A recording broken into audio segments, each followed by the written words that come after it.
What's up, guys? Welcome to Daily Dose of Reddit. This is your host, Zach, and today's subreddit is r/EntitledParents. This story's called, "How Dare You Let My Son Handle Toxic Substances?" So now that I'm at home and the hardships of the day are behind me, I can finally sit and just marvel at the absolute audacity of entitled breeders around us, and the ridiculousness of one of them with her spawn that I came across. I have a love for my hair being fantastic colors. The more colorful and fanciful, the better. As anyone else who has hair like mine would know, having hair this way costs a pretty penny. For years I went and had it done professionally, and boy did it cost me. I soon realized that if I wanted to keep this up, I would have to learn how to do it myself. With much trial and error, I finally perfected doing it on my own. To get top products without having to order online, I started buying my supplies at a store specializing in those products. Today, I went to restock on supplies, and I ran into a nightmare of a child and entitled mother. In these stores, there are hundreds, if not thousands, of supplies that are dangerous and deadly if handled the wrong way. I was picking out what I needed and had let the store associate know that I did not require her assistance. While I went about my business, in walks a Karen and her demon spawn. Immediately, the associate asked if she needed assistance. With an "ah" and a sniff with her nose upturned, she scoffed a rude,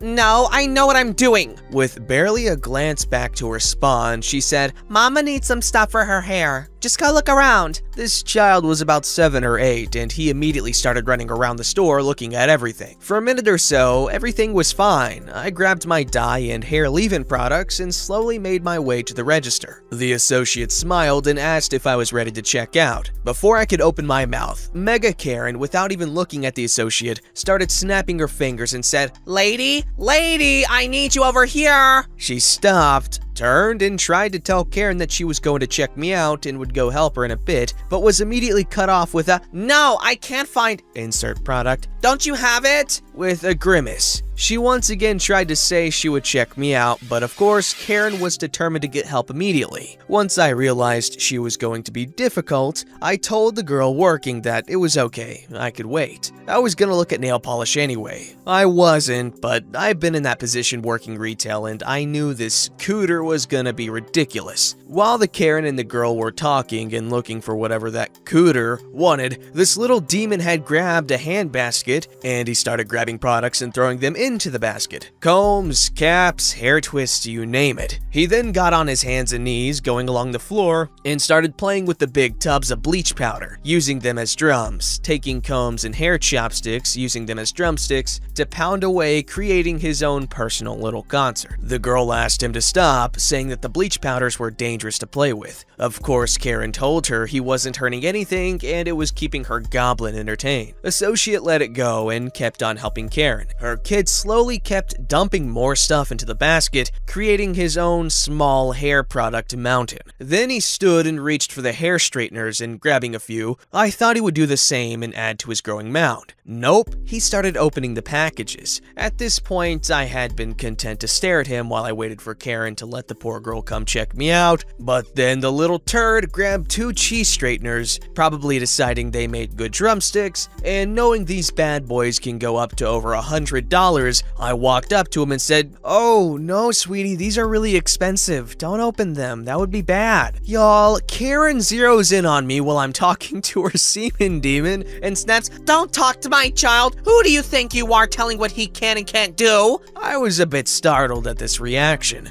"I'm sorry, I don't mean to be rude, but those are very expensive." She didn't even let me finish what I was saying and continued to screech at me at an octave I'm sure only my dog could hear. "How dare you! Get away from my son, you wow! Racist term. Freaking cooter! He can touch and play with whatever he likes!" I was seriously so shocked by her reaction that I didn't know what to say, and I just kinda stuttered and Before it could get any further, the associate jumped in and said, "I'm sorry, ma'am," facing Karen. "Why don't I just check her out real quick, then we can finish looking for whatever it is you need." She turned to me with desperate eyes, and I just agreed. I wanted to be out of there and walk away from imbecile Karen and her overgrown cream pie as soon as possible. Karen huffed out a little. Well, fine, but do it fast. The girl and I do our little song and dance of checking out, asking for my store member card, yada yada yada, while the mentally incompetent Karen huffed and mumbled under her breath about Beaner this, should know her place that. As I was finishing up paying, using card, punching in PIN, the little freaking devil spawn decides now is a good time to open a bucket of bleaching powder and stick his face and hands in the bag to play with such powder, and then starts screaming and hacking and crying about how it hurts and his eyes are burning, blah blah blah. The girl was bagging my stuff as this happens, and Karen goes full-on Megatron entitled Beach of a screeching harpy and starts screaming and yelling at this poor associate about, how could you let him handle that product? Why didn't you say something? How could you be so careless, etc, etc. Poor girl's eyes were as big as dinner plates and could barely stammer out a word, let alone a defense for herself about it. I am ashamed to admit that I ducked out. My anxiety had heightened to such a degree I could hear my pulse roaring in my ears. I grabbed my stuff, now done paying for it, and jumped ship. I feel so bad that I left that poor girl alone to deal with that demented, bleached blonde, I want to speak to your manager, haircut rabbit Tyrannosaurus Rex of an entitled mother, and just booked it. I didn't want to deal with any of that, nor witness it, but I just cannot believe that actually happened. I feel terribly guilty for leaving that poor girl to fend for herself. I swear to God, it's something you would never think could possibly happen, because it's a how can any person be that horrible kind of thing, you know? I'm still in utter disbelief over the entire situation. I'm sorry, I'm screwed up for this, but I just can't help but laugh about that kid. Sticking his head in a freaking bucket of bleach powder. That should be in the subreddit r/kids are flippin' stupid. That subreddit is so funny. Oh my gosh. And this, I know it's dangerous, the kid could have died, but honestly, that's so dumb.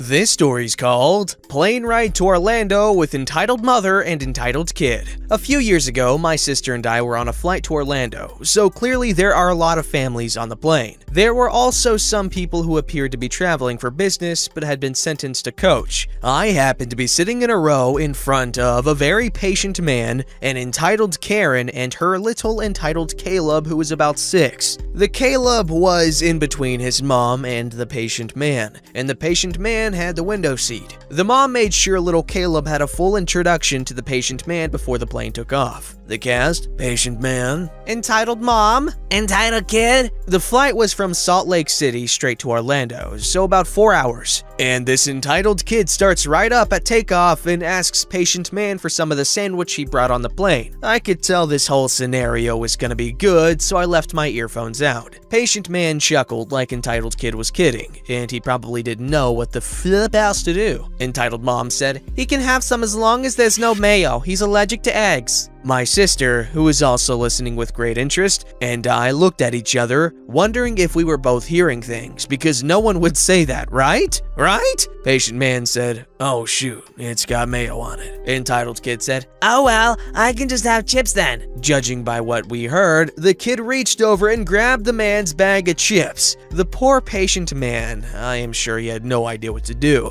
Entitled kid hands the bag of chips over to the entitled mom, and she opens the bag for the kid. Doesn't bat an eyelash, like it's a regular occurrence for her kid to steal food from someone he has known for 20 minutes. A few minutes later, entitled kid asks patient man for some gum. Patient man said, I don't have any. The ever-observant entitled kid says, you're chewing some. Patient man said, it's my last piece. Entitled kid replied, no it's not. I saw you put a package in your backpack before we got on the plane. Mommy, he won't let me have gum. Entitled mom said, I guess he isn't very good at sharing. Patient man, who I am sure has qualified for sainthood, gets his backpack out from under the seat in front of him, which was mine, to get entitled kid some gum, possibly hoping it will keep entitled kid's mouth busy for a while. Patient man takes the opportunity to take his tablet out. My sister's trying to watch all this from the seat next to me because we are genuinely curious as to how all this is gonna play out. Much more entertaining than Delta's in-flight entertainment at this point. Entitled kid sees the tablet and nearly craps himself with excitement. His entitled mom sees the tablet too and tells the hapless, patient man, "Oh good, that will keep him happy for a couple of hours." She then puts on her sleep mask, headphones, and her freaking neck pillow, this is 10 a.m. by the way, and tells patient man to not let entitled kid have anything with caffeine when the flight attendant comes by for drinks. Patient man must have had his own kids because I don't know how he put up with that crap otherwise. Anyway, patient man ended up buying a pair of those cheap-ass headphones from Delta, so entitled kid could watch a Delta in-flight movie so patient man could have his tablet back. Entitled kid was a giant pest the entire flight, and finally, 3 hours in, patient man lost it when entitled kid said, "Can I have $1?" Patient man said, "I will give you $5 if you sit there and keep your freaking mouth shut the rest of the plane ride." Entitled kid knew he had reached the limit. His mom was snoring away happily. The plane lands and she asked patient man if he wanted entitled kid's address so they could be pen pals. He said, "No thank you." The person in the row behind them said, "Listen ma'am, I have an idea. Next time you fly, why don't you stay awake and do some parenting so some rando doesn't have to do it for you? Pack your kid some crap to keep him entertained so strangers don't have to do it for you." She had this look of shock on her face that she couldn't understand that everyone in the world wasn't just completely enthralled and charmed by her little Caleb. It was a long flight, and wherever patient man is, if he reads this, I hope he knows how grateful a plane load of people are that it was him and not us next to that little moron and his idiot mother. Oh, and he refused to give entitled kid the $5. I saw this thing on the internet that airlines should implement this thing where it's like, hey, do you want to sit next to someone that is sociable, or do you want to, not talk, or do you not care, or something like that, so they can kind of prioritize seating in a way that you have silence if you want it, or talking buddies if you want them, or if you don't care, either way. So that stuff like this doesn't happen because, oh my god, I would drop kick that little snot like the little loogie that he is. I mean, not saying that I drop kick loogies, I'm just saying that you'd go flying, or he'd go flying like a loogie would. You know what I mean. This story's called Worst Customer I Ever Had! A few years ago, I worked at a restaurant/bakery. I was the manager on duty one night, and we were slow, steady, not busy. A woman called in an order. One of my employees took it, rang it, and another one made it. I saw the woman come in for her food, saw her talking and smiling with the cashier, then I walked back to get something from the cooler. I came back up a few minutes later. Now, I did not know she was there to pick up the phone in order. I just knew the order had been there for a long while. I asked my employees about it. The cashier freaks and says, "Oh no, she was just there. She left her food." I asked how she could leave her food. The cashier said she bought something from the bakery and probably forgot because they were talking. Instead of waiting on the customer to call back angrily, I used the caller ID to call her back. She yelled at me and blamed us for her forgetting she had food. I told her if she came back for it, we would give her something for free. She said she used Uber to get there and doesn't know if she can get the driver back. I told her to try and let us know. Well, of course they didn't want to come back for free, she couldn't pay for another, and says she can't drag her kids out at this time of night. It was 7:30 p.m. She kept going on about how she would be a bad parent if she did so. She asked us to deliver. I told her we do not do that. Also, we closed at 9 p.m. and no one had a car but me, the manager, and I only had 2 other employees. She yelled and griped and blah blah blah.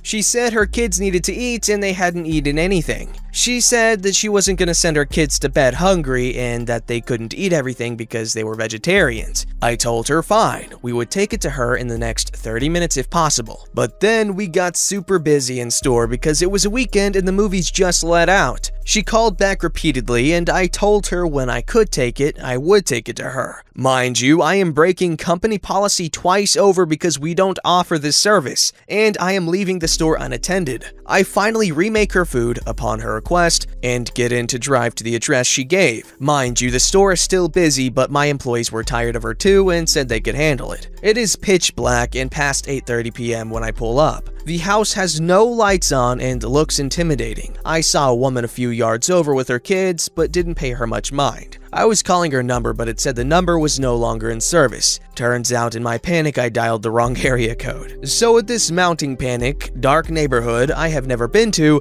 and the freaky phone number all of a sudden not working, I decided to leave. I would not endanger my life or anyone. I got back to the store, she called and said she was yelling at me from a few yards over. I told her I didn't hear her, especially not past the racket her kids were making, and I didn't feel comfortable where I was. She says she lives in a nice neighborhood where the homes cost so much and yada yada yada, so I shouldn't have felt unsafe. Be that as it may, I was not required to come out. You should have given me the correct address, and I did not feel safe. We can make it again next time you come. She was so unsatisfied, but could do nothing. She said it was the worst experience she had, and because of me, her kids wouldn't eat that night. It was too late for them to eat now, and even if I redelivered after we closed, they would be asleep. I called the owner and he said, don't go back there. I did all I could and don't give her the $25 gift card I was planning to surprise her with to shut her up. We would just discount her next meal. I said okay, and ever since, I have never forgotten her face nor her order. She has never been a problem since because I always take over and make it. It's a super complicated order, and make sure she gets it before she leaves. But never again will I go above and beyond for someone like that. How do you go to a place with the sole purpose of picking up your order, then forgetting to pick up your order when you're there? Like as if everything around you would not remind you that you have an order to pick up, that the reason you came there is still there, and she blames them. Oy.